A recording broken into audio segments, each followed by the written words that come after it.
Eight educational academy 07 के इस YouTube channel में आप सभी दर्शकों का बहुत बहुत स्वागत है। जैसा कि आप सभी जान रहे हैं कि अभी भी बिहार सरकार ने नियोजित शिक्षकों को राज्यकर्मी बनने के लिए एक सक्षमता परीक्षा ली थी, जिसका रिजल्ट अभी पीछे 2 दिन में आया है। पहले 1 to 5 के शिक्षक जो थे उनका रिजल्ट आया है, फिर 6 to 8 जो शिक्षक थे उनका रिजल्ट आया है। और इसी पर आज हम लोग चर्चा करने जा रहे हैं कि सरकार ने क्या फैसला लिया है और कौन कौन से अहम मुद्दे हैं, उस पर हम लोग अभी चर्चा करेंगे। तो उम्मीद करता हूं कि आप हमारे वीडियो को शुरू से आखिरी तक देखेंगे और देखने के बाद अपने जो विचार हैं वह निश्चित रूप से कमेंट्स के माध्यम से दें। आपको कैसा लगा और आप क्या देखना चाहते हैं, इस विषय पर भी आप अपने विचार को देंगे। आज का क्या महत्वपूर्ण इशू है, इस पर हम लोग चर्चा करने जा रहे हैं। टॉपिक है सक्षमता परीक्षा। सक्षमता परीक्षा के बाद शिक्षकों को उनके आवंटित जिलों के स्कूलों में रिक्ति के आधार पर प्रस्थापित किया जाएगा, अर्थात जहाँ जहाँ सीट खाली होगी उसके अनुसार उनको स्कूल आवंटित किया जाएगा और वहाँ उनकी नियुक्ति होगी। उसके बाद है कि 92% सफल शिक्षकों को मिली पहली पसंद की पोस्टिंग। कहने का अभिप्राय यह है कि यह जो यहाँ आप देख रहे हैं कि सूचना दी जा रही है कि 92% शिक्षकों को जो मिली है मनपसंद पोस्टिंग, अर्थात सबों का अपना जिला चॉइस ही मिला है। अब बाकी है वह है कि अपने चॉइस का आपको स्कूल कहाँ मिलेगा। तो जैसा कि अभी तक अवगत हुआ है उसके अनुसार आपको स्कूल की चॉइस की जब बारी आती है तो आपको जो मिलेगी वह अपने ब्लॉक से बाहर जहां आप कार्यरत हैं पोस्टिंग है उसके बाहर मिलेगी। लेकिन आगे देखते हैं कि क्या बात होती है। यहाँ अभी तो जिला लगभग बहुत सारे टीचर्स यहाँ बताया जा रहा है कि 92% सफल शिक्षकों को पहली पसंद की पोस्टिंग मिल गई है। रेस्ट जो है उनको दूसरे ज़िला में भी दिया गया है। तो जिनकी रैंक कम है, नीचे नंबर आया है, कम नंबर आया है, उनको दूसरी जगह ज़िला में पोस्टिंग दी गई है। चलिए विशेष और क्या है इस पर हम लोग चर्चा करते हैं। यहाँ आपको दिया गया है कि सक्षमता परीक्षा उत्तीर्ण पहली से 8वीं के 92% तथा 6ठी से 8वीं कक्षा के 75% शिक्षकों को उनकी पहली पसंद का जिला आवंटित हुआ है। अन्य शिक्षकों को दूसरी और तीसरी पसंद के जिले मिले हैं।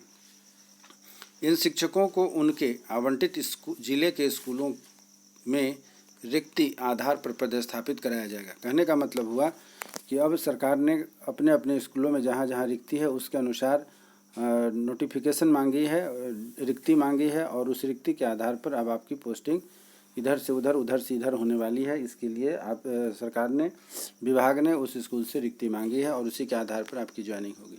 तो इन शिक्षकों को उनके आवंटित जिले के स्कूलों की रिक्ति के आधार पर पदस्थापित कराया जाएगा और उनकी कार्रवाई उसकी कार्रवाई भी शिक्षा विभाग ने शुरू कर दिया है। इसकी कार्रवाई भी शिक्षा विभाग ने शुरू कर दिया। मालूम हो कि नियोजित शिक्षकों को राज्यकर्मी का दर्जा दिए जाने को लेकर विभाग ने बिहार विद्यालय परीक्षा समिति के माध्यम से सक्षमता परीक्षा कराई थी। अर्थात इस परीक्षा को नियंत्रित करने वाली जो कमेटी थी उसका नाम था बिहार विद्यालय परीक्षा समिति। कक्षा 1 से 5 तक 1,48,845 शिक्षकों ने सक्षमता परीक्षा दी थी। इसमें से 1,39,010 उत्तीर्ण हुए थे। वहीं कक्षा 6 से 8 तक में 23,887 शिक्षकों ने सक्षमता परीक्षा दी थी और इसमें 22,941 उत्तीर्ण हुए हैं।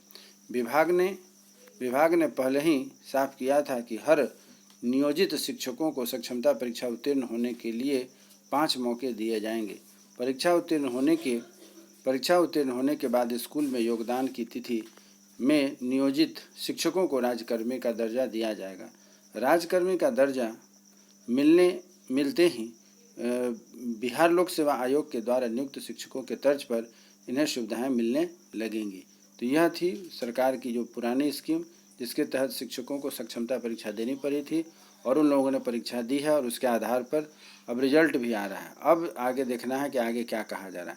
जिला के स्कूलों में रिक्त पदों की मांगी गई सूची। निश्चित रूप से जिनकी पोस्टिंग होगी उसी स्थान पर जहाँ पर रिक्ति होगी, जहाँ रिक्ति नहीं होगी वहाँ पर पोस्टिंग नहीं की जाएगी। तो अब सरकार ने, विभाग ने मांगा है कि रिक्ति बताइए कि कहाँ पर है। तो शिक्षा विभाग ने सभी जिला से शहरी और ग्रामीण क्षेत्रों के स्कूलों में शिक्षकों की स्थिति, पदों की सूची मांगी है। इसको लेकर के विभाग ने अलग अलग तिथि तय कर दी है। 15 से 22 अप्रैल के बीच की तिथि तय की गई है ताकि रिक्त पदों की सूची विभाग को सॉफ्टवेयर पर अपलोड की जा सकेगी। कब से? यहाँ दिया है 15 से 22 तारीख के बीच में, अप्रैल के बीच में जो है कि तिथि निर्धारित कर दी गई है, जिससे कि वह अपना डिटेल्स देंगे कि किस डेट में किनको किनको देना है। वो भी हम लोग अभी यहाँ पर चर्चा करेंगे ताकि रिक्त पदों की सूची विभाग को सॉफ्टवेयर पर अपलोड की जा सकेगी। माध्यमिक शिक्षा निदेशक से दिशा निर्देश जारी किया गया है। विभागीय पदाधिकारी बताते हैं कि सक्षमता परीक्षा उत्तीर्ण शिक्षक के स्कूलों में नए सिरे से पदस्थापना किए जाने के क्रम में रिक्त पदों का रिपोर्ट जिला से मांगी गई है। विभागों ने कहा है कि शहरी क्षेत्र के स्कूलों के रिक्त पदों की विषयवार सूची सॉफ्टवेयर में अपलोड कराई गई है। उसी तर्ज पर ग्रामीण क्षेत्र के स्कूलों में सूची अपलोड की जाएगी।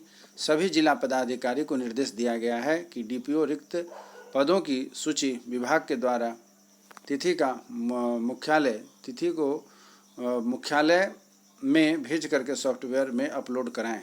अर्थात जो सूचना है वह इसके हेडमास्टर के द्वारा वहाँ के डीओ के पास जाएगा और डीओ के माध्यम से उसको सॉफ्टवेयर में अपलोड करा दिया जाएगा कि कहाँ पर सीट खाली है और कितनी संख्या में सीटें खाली हैं। आगे कहा गया है कि पसंद के जिले के लिए अगली परीक्षा में बैठने का मौका। अब रह गई बात, यहाँ एक बहुत ही महत्वपूर्ण बात है। आप यदि इसके प्रतिभागी हैं तो आप देखिए, यहाँ एक बात कह रही है सरकार कि यदि आप चाहते हैं कि आपको पुनः मनपसंद विद्यालय मिले, यदि पहली बार आपको नहीं मिला है, दोबारा आप मनपसंद विद्यालय चाहते हैं तो पुनः आपको परीक्षा देनी पड़ेगी और अच्छा रैंक आने के बाद जो है कि आपको विद्यालय मनपसंद जिला में आपका आवंटन होगा। इसलिए कहा गया है कि पसंद के जिला के लिए अगली परीक्षा में बैठने का मौका, अर्थात जिन्हें मनपसंद जिला नहीं मिला है उसको पुनः अगली बार परीक्षा में बैठने के लिए कहा गया और परीक्षा पास करने के बाद आपको मनपसंद विद्यालय मिल सकता है। तो यह अब आपके ऊपर डिपेंड करता है कि आप मनपसंद चाहते हैं या जहाँ पर आपकी नियुक्ति होगी आप वहाँ जाना चाहते हैं। तो यह बहुत ही महत्वपूर्ण सूचना है, आप इसको देख करके समझ सकते हैं कि हमें क्या करना है। चलिए अब आगे बढ़ते हैं। आगे है कि मालूम हो कि सक्षमता परीक्षा के समय ही सभी शिक्षकों से उनकी पसंद की 3 जिलों का विकल्प मांगा गया था जहाँ के स्कूलों में यह पदस्थापित होना चाहते हैं। सक्षमता परीक्षा में विषयवार प्राप्त अंकों के आधार पर शिक्षकों को उनके पसंद के जिले आवंटित किए गए हैं। जिन शिक्षकों को उनके पसंद के जिले नहीं मिले हैं वे नई जगह पर योगदान देना नहीं चाहेंगे। उन्हें अगली सक्षमता परीक्षा में शामिल होने का मौका दिया जाएगा। अर्थात यदि आप अपने नियोजन से संतुष्ट नहीं हैं और आप नए जगह पर नहीं चाहते हैं कि हमको ज्वाइन करना है या वहाँ पर अपना योगदान देना है, तो वैसी स्थिति में आपको दोबारा अपनी सक्षमता परीक्षा देनी होगी और फिर अपने मनपसंद जिला के आधार पर आपका सिलेक्शन होगा, तब जाकर आप मनपसंद विद्यालय में ज्वाइन कर सकते हैं। चलिए कुछ और बातें हैं जो कि थोड़ी सी आप ध्यान दीजिएगा, बहुत ही महत्वपूर्ण बात है। यहाँ जो बात कही जा रही है इसको आप देखिए कि 1,48,845 शिक्षकों ने सक्षमता परीक्षा परीक्षा दी थी कक्षा 1 से लेकर के 5 तक में, और 23,873 शिक्षकों ने सक्षमता परीक्षा दी थी कक्षा 6 से लेकर के 8 तक के बीच में।